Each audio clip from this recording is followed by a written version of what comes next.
having been in the AV industry for nearly 20 years now, USB-C does seem to be a dark art. I'm going to be biased, but I think we are ahead of the curve. Well, the end users don't care. They just want to be able to plug it in and something will come up on their screen. USB are changing the standards all the time. I can see you're passionate about it, which is brilliant. We've been going around for 95 years now, Lindy. I know you've got a bit of lineage with Lindy as well. So my grandfather started Lindy. It does mean a lot to me for it to do well. What did you do before? So professional football for 15 years. Started at Middlesbrough. I'd played League One, League Two, and I'm very, very proud of it. USB-C is such a minefield. The hardest thing for the distance is the power. Well, reliability is so important. It's probably the hardest thing to get right. A 10-meter USB-C hybrid cable could cost you anywhere between 150 and 400 pounds, depending on the brand. And people just see it as a cable. 70% of them want that BY or D element of it. They've got a lot of respect for USB-C. Type-C is evolving, and it evolves so quickly, like I said. It's super important what joins them all together. Basically eliminating all of them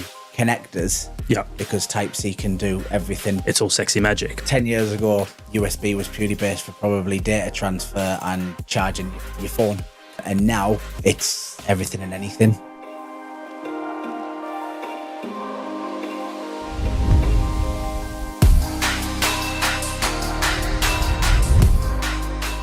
Welcome to another episode of the Spenno Circuit. Really excited today to have Lindy in with us.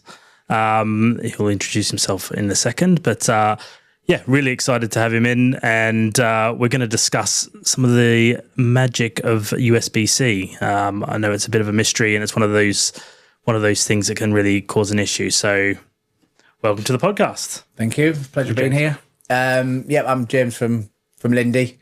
I've been at Lindy for 4 years. I did something completely different prior to this. So the fact that I'm sat in front of you now talking about technical aspects of USB-C and AV is really exciting, and most importantly, I enjoy what I do. So hopefully I'll be able to tell you a bit more about USB and Type-C. Excellent. And so what did you do before? Because I know it's quite interesting, a bit more exciting than AV, some might say. Yeah, so professional football for 15 years. Very cool. Yeah, started at Middlesbrough, probably can tell from my northern accent. Look, I'd played League One, League Two. So I found my level pretty quickly. But yeah, I enjoyed it. We were discussing earlier what I missed mostly about it, and it was being part of a team, really, rather than actually playing football, which sounds really daft, but it was the camaraderie that went around that. And now I'm sat here with Lindy. Amazing. Very cool.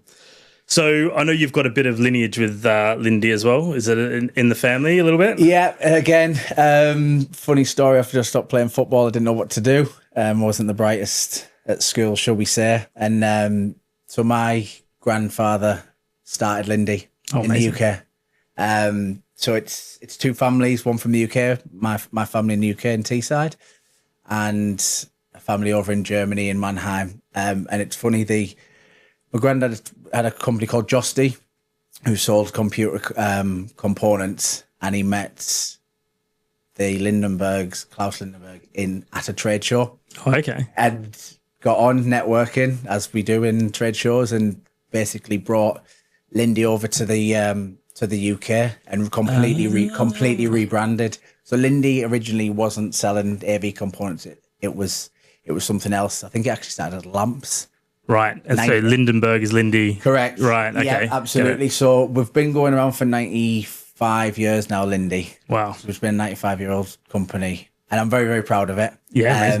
So now my grandma, my uncle is managing director, and my mum's a director as well. And then there's me in sales. They asked me what I could do. And I said, not a lot. I like speaking to people. I like interacting with people, and being in sales, I think that's where I ended up, really. Well, it's one of the most important things I would say. That's what sales. I tell them. That's exactly what I'm doing. So no, like I say, I'm immensely proud, and it does mean a lot to me for it to do well, and brand reputation's quite important to me as well. Yeah, as you can imagine. Yeah, I can see you're passionate about it, which is brilliant. So now I know that the cables tend to be sometimes almost like the forgotten art. Everyone concentrates on the big shiny thing on the wall or on the desk, but really it's super important what joins them all together, and it's not always as straightforward as people think. So it'd be good today to just get a little bit of a deep dive into mainly USB-C. Yep. Because USB-C is basically the new format. I think it'll probably take over HDMI eventually, but it's not as straightforward as you think. I know I speak to a lot of tech people when they say they've got a lot of respect for USB-C when you dive into what's involved. So it'd be good to just have a bit of a run through, really. Well, USB-C, we joke about it. We say the C stands for confusion. I think with other USB standards, say A and B, obviously A, you've got it sort of recognizes as USB 3 when you've got the blue inner shell. Obviously, with B, they changed the shape from 2 to 3.2, so they changed the complete shape. But with C, it is a minefield, and I think it is really, really important. It will eventually audio HDMI display port, maybe.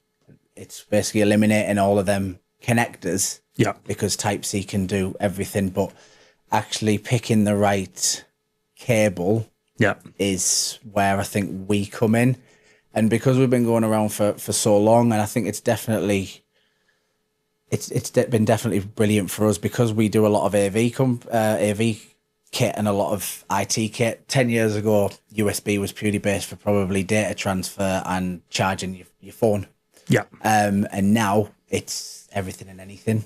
In terms of in the AV, it's such a massive part of it. And because we've had that experience with USB, I think that's why I'm going to be biased, but I think we are ahead of the curve. There's other brands where are very HDMI top heavy. Yeah. And because we've had that experience, and that's where I really think we can add some real value to integrators and in the AV world. Well, I think that, HDMI cables are HDMI cables in a way, but having been in the AV industry for nearly 20 years now, USB-C does seem to be a dark art. I mean, the amount of times we've had issues on site where, especially when you get to like 10 meter USB-C cables, will work with certain equipment, but not other equipment. So it'd be good just a bit of a deep dive into what the differences are and why some things will work and other things won't. Because a USB-C cable isn't just a USB-C cable, which you're alluding to. Yep. But why? Just, The hardest thing for the distance is the power, but if you actually really dive into it, we released a 10 meter. I think we were one of the first to release a 10 meter, and you call it 2-lane, 4-lane. Right. So basically what it does, it'll negotiate where to send the video, the data, and the power. Right. And then hopefully it's sort of a fingers crossed moment where wherever it's connecting to would have been able to receive that data and to work. That's why sometimes on site you'll probably see where the power might work, but the video might not. Yeah. And then vice versa, things like that. We now release a 10 and a 15 meter, which is 4-lane compatible. So basically it'll send all the data down all 4 lanes and then it'll read a bit like he did emulation a little bit, where it'll lens sync and handshake correctly. Yeah. But that is purely based on the distance. So with USB are changing the standards all the time. They really are. We were discussing earlier. Now there's USB 3.2 2x2, which is 20 gigabits. Yeah. But 6 months ago, that was USB 3.2 Gen 2. Yeah. So they really have changed it. And they will continue to change. Obviously, USB 4 can do 40 gigabits and 80 gigabits now with 240 watt, which is incredible. Yeah. But in terms of the technology as well, you've got different grades. So for 2 meters, it can be passive and it'll do DP alt mode, data, video, audio. After your 2 meters to adhere to USB standards, it then has to be active. Yeah. And then, so you get your 3 and your 5 meter to there. After 5, you then need to go into hybrid. Yep. Which uses copper and fiber, and that's purely based on trying to get that distance. And as well, I've brought some products. You can see the difference in the head shells as well, which again makes it really difficult for integrators. Yeah. In terms of housing, because like I say, some of them, because the head shell on the, if we look at the, it's great. if we look at the 15 meter one here, you can tell the housing is a lot bigger than a standard USB cable. Yeah. And as well, it'll only go one way. Which, if we look at the active one, you can certainly tell a difference in terms of an active one you can plug in either way and it'll work. But effectively, the reason why people are really struggling or have struggled in the past is basically the 4-lane, the 2-lane, and just the negotiation of whether it likes what it's being plugged into. Yeah. But in terms of going back to Lindy, we've made a real conscious effort, especially with Type C. All of our Type C will now be basically up to standard. So we do a USB 4 cable now. We have to do 240 watt and 40 gigabits. For me, and I'm guessing from you guys as well, when you're getting engineers on site or when you're doing the design, to know that you've got cables right up to standard. Yeah. And the fact that it might cost a little bit more, obviously because of the technology, the cost of putting someone back on site and the man time and the cost of having to go back and change the cable, as trivial as what we say is a cable. Yeah. Look, we're cheerleaders. Lindy are cheerleaders to the screens, to the cameras, to all the amazing things. But I really think it's such an important, which sometimes gets overlooked. But I think with Type C now, we're getting a little bit more respect in terms of our brand awareness and obviously the people we work with, which is amazing.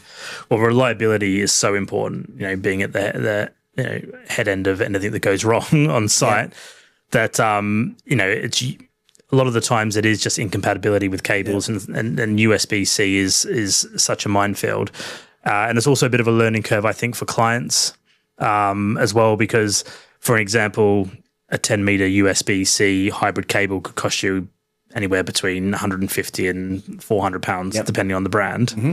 So, and people just see it as a cable. Yeah. And they're like, why is this 300 quid on the quote? They do, yeah. And it's very hard to explain sometimes that it's USB-C cable isn't just a USB-C cable at any length. I think this is valuable for people to kind of understand that, a cable just isn't a cable. There's a lot of technology in the cable, which makes it more expensive. And then the only other alternative is sender receivers. Yep. And the issues with those is it adds joins, which is another thing with USB-C with hops. Yep. So within USB-C, a lot of the time you've only got a certain amount of joins essentially or hops you can have within that chain. And then if you start adding sender receivers, you're adding more and more hops, and then that can cause an issue as well by the time it gets to the actual source it's going to. Especially with Macs as well, because they had two anyway. Thank you. I want to thank you for watching the Spenno Circuit Talking Tech, okay? Not anyone else, you. Because it really matters. Helps with our views, and if you can like and subscribe, even better, hit the bell, I'll love you. That'd be amazing. Because it genuinely does help with the algorithm, and it genuinely helps grow the channel and helps us continue to bring you amazing guests and helps me talk nonsense for a while to these people, which I actually quite enjoy. So I'll be forever thankful. Continue to watch the podcast and I hope you enjoy it. Yeah. Going back to the hops, so the active ones with ours have none in, which again, from a design point of view, is brilliant. Yeah. With the hybrid ones, they do have one in. Okay, so they count for one hop. They count for one. Okay. Which again, I think it's going back to you, like I say, a client and a customer. A lot of them are not as technical as we are, shall we say? I'll say that very loosely. Well, for both of us, to be fair. Yeah, I'll say that very loosely.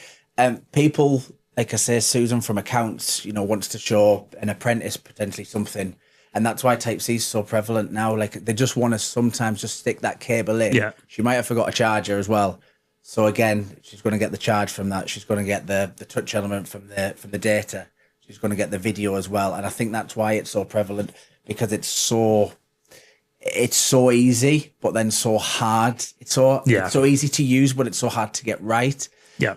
In education now, when I go into my daughter's and my son's school, they want to plug the laptop in and then they want to, do the learning curriculum by showing them, but just plugging it in because they just want that simplicity of it. Yeah. And there was a study, I think it was Neat did it, when they asked their customers, 70% of them want that BYOD element of it, and the easiest way to get that is by using a cable and plugging it in. Yeah. Well, the end users don't care how it works. Nope. Essentially, they just want to be able to plug it in and something will come up on their screen and their laptop gets charged and it's all sexy magic. But, you know, we need to, that's our job as the integrators and the manufacturers to make sure that experience happens. And also a little bit of education that it's always not as easy as just any old cable, right? So there is a little bit of science that goes in behind it. So, which I'm sure every other AV integrator out there has felt the pain of incorrect USB-C cables. Okay, well, that's really interesting. So is there anything new coming? You mentioned 40 gig. So is that... Yes. So is that the latest? So this time next year, we'll actually have... I did speak to PM before this. To make sure. We will probably have a USB 4 cable over 10 meters and 10 meters, which is going to be incredible for the technology. And I think that's... Type-C is evolving, and it evolves so quickly. Like I said, they're changing the standards constantly. So we will have a USB 4 cable. Is that a thing anywhere else? No, I'll be honest with you, I've never heard of a USB 4 Not right cable. now. It's not. You do get USB 4 at shorter lengths. Again, they changed the standard. It was 0.8, and then 12 months later, now it's 2 where you can get the passive one. Yeah. We will have a all singing and dancing USB 4 cable. And also, going back to the T and the RX sender receivers, at ISC, we will have a Type-C extender with DP alt mode, 100-watt charge, and you'll be able to use dual screens again. And I guess from an integrator's point of view, I'm not sure if it's about yet, but again, it's giving the customer the flexibility to either use a cable, to either use a T and an RX, which we've got, which we can come back to. Yeah. But that one will be USB 3 in and out, which at the moment, I don't think there is any which support DP alt mode. Interesting. It's for the presentation for whatever the user's using on the screen. So in the real world, what would you use a 40 gig USB 3 for? USB 4. Why do they exist? Is there or is it future proofing? I think it's more future proofing. Right. And I think as well is possibly devices and laptops are getting more power hungry. Right, okay. And that's where USB 4 jumps to 240 watt for the charge. Interesting. Okay. I would say that's probably at the moment it's just purely based for the charging factor. Yeah. And I guess if you needed any data transfers, obviously that's going to do it a lot quicker. Yeah. Because it can support a lot more High bit rate. Yeah. But in terms of, the cables that we've discussed all support 8K, which again 8K is probably not something people are asking for. I'm sure we're not yet still your 4K, but it probably is future proofing more than anything. Okay. And just that charge. But again, a lot of customers get confused because we've had USB extensions for years. But again, even that's finding the right one as well, because we've got this one. We've got a USB Pro extender, which is named at USB 3.0, and that's because we've had it for so long. Okay. But that still will work with USB 3.2 Gen 1 devices. But looking at it, you probably don't think that's up to spec until you actually dive into... Because of the naming convention. Because of the naming convention, exactly. Yeah. And I think that's where Lindy can, add some value and just explain to you, because there was a Sennheiser meeting bar, which their naming was USB 3.1. Yep. And the client said no to ours, or was going to say no to ours because I was saying USB 3.0. But when you look at it, the data rates are exactly the same. Yeah. Okay. They're exactly the same. Understood. So what about, you got anything exciting coming up? ISE's around the corner. We've got, when is it? February, I think. February. Yeah. I so renew my passport. I checked last night. Yeah. Well, I fell into that trap. Last year. Actually, missed the trip to Morocco, but that was a lost passport. But yeah, hopefully I won't get stung out. But yeah, I checked it. But ISE. Lindy, I know we're talking primarily about USB today with Lindy. Obviously, we've got so many products. Yeah. Years and years ago, we were literally like a catalogue. We were like Argos. Yeah. We sold everything and anything. And obviously now we're moving more into the AV market. We are actually bringing a AV range, a Pro AV range. Okay. So we will be focusing on... Is that a naming convention thing as well, or is that going to be a separate... Yeah, it's going to be Lindy Pro AV. So okay. It'll actually be different branding. Okay. We also will be introducing our Lindy Academy, which will be a lot of deep diving in, I guess, what we're talking to at a much professional level, shall we say? Yeah. So that's we're going to be introducing it. Like I say, I think especially with our USB range, we had looked at it in a bit of a different light, because USB-C and the extension Type C, it's probably the hardest thing to get right, and I think it speaks volumes that integrators are using us for that when they look at it as the hardest thing to get right. So we are getting looked at, and our brand awareness is getting better. So we are releasing this Lindy Academy, which hopefully will elevate our name even more. We will be bringing, I think USB is going to be the main thing, and I think we might be bringing a couple of Dante products as well, which will be really interesting. Okay, so cool. There's quite a lot going on. Yeah, so we are not just HDMI cables, okay? I promise you. Brilliant. Well, thank you for coming in today. I think totally understood you guys do a lot of products, but we wanted to keep this succinct with USB-C because it's a hot topic and it's where everything's moving to. And there's a lot of confusion, like you say, the C stands for confusion. And it's important that you understand how it works and you get it right as an integrator. So, but yeah, thank you for coming on. Really appreciate it. If you've got any questions, pop them down in the comments. Me or James are happy to get back to you. And if you've got a project coming up, then feel free. I'll put a link down below in the comments as well to the AV bundle. We've got a whole bunch of cool things we're giving away to anybody who's got a project, just to help you along the way with your design and with your project planning. But thank you very much, James. Appreciate it. Thank you, mate. Top man. Cheers, buddy. Ciao, ciao.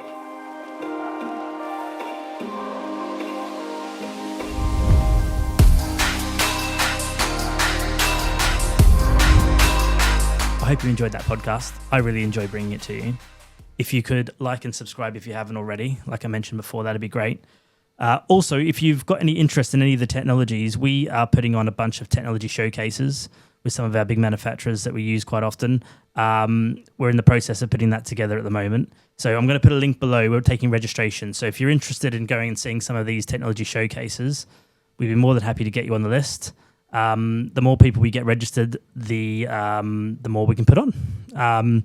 So we're working with all the major manufacturers on this. So it'd be great to see you there.